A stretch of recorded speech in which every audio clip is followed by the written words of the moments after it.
दोस्तों अगर आप अपने मोबाइल को रीसेट करना चाहते हैं या आपके मोबाइल में जो भी डाटा है उसको डिलीट करना चाहते हैं और आपको डिलीट करना नहीं आता, तो इस वीडियो में आप लोगों को बताऊंगा कि आप किस प्रकार से अपने मोबाइल को रीसेट कर सकते हैं, उसमें उपस्थित डाटा को डिलीट कर सकते हैं। नमस्कार दोस्तों, मैं हूं यादव पांडे, स्वागत है मेरे YouTube channel targeted knowledge online classes में। दोस्तों आज के यहाँ वीडियो स्टार्ट करने से पहले आपसे एक रिक्वेस्ट है, यदि आप लोगों ने अभी तक मेरे यूट्यूब चैनल को सब्सक्राइब नहीं किया है तो सबसे पहले आप मेरे यूट्यूब चैनल को जरूर सब्सक्राइब करें और साथ ही साथ बेल के आइकन को भी दबाना मत भूलिए, ताकि मैं जब भी कोई नया वीडियो अपलोड करूंगा सबसे पहले आपको मेरी वीडियो का नोटिफिकेशन मिल सकेगा। तो चलिए दोस्तों बिना टाइम वेस्ट किए आज के यहाँ वीडियो स्टार्ट करते हैं।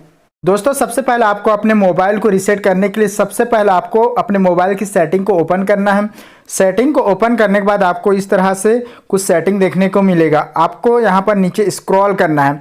नीचे स्क्रॉल करने के बाद यहाँ पर एक ऑप्शन देखने को मिलेगा मोर सेटिंग।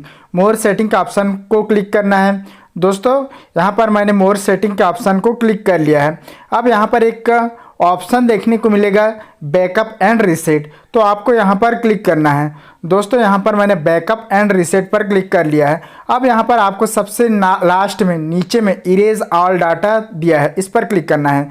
दोस्तों अगर आप इसे इरेज ऑल डाटा कर दोगे तो आप इसके अंदर जितने भी आपके डाटा है वो पूरा रीसेट हो जाएगा, वहाँ से डिलीट हो जाएगा। दोस्तों यहाँ पर आपको नीचे क्लियर नाउ का ऑप्शन दिया है, इस पर क्लिक करके आप अपने जो भी मोबाइल में डाटा है उसको रीसेट कर सकते हो। दोस्तों यहाँ पर मैं अपने मोबाइल को रीसेट नहीं करूँगा क्योंकि मुझे कुछ भी प्रॉब्लम नहीं है, इस कारण से मैं अपने मोबाइल में रीसेट नहीं करूँगा। तो अगर आप रीसेट करना चाहते हैं अपने मोबाइल को तो आप क्लियर नाउ पर क्लिक कर लीजिए, उसके बाद मोबाइल ऑटोमेटिक ही रीसेट हो जाएगी। दोस्तों आप लोगों ने देखा कि हम किस तरह से अपने फ़ोन या मोबाइल को रीसेट कर सकते हैं। दोस्तों यहाँ वीडियो कैसा लगा? अगर वीडियो पसंद आया होगा तो प्लीज़ वीडियो को लाइक करें, वीडियो को फ्रेंड सर्कल के अंदर शेयर करें। दोस्तों आज की वीडियो में बस इतना ही, कल फिर एक नए वीडियो के साथ मिलेंगे, तब तक के लिए नमस्कार।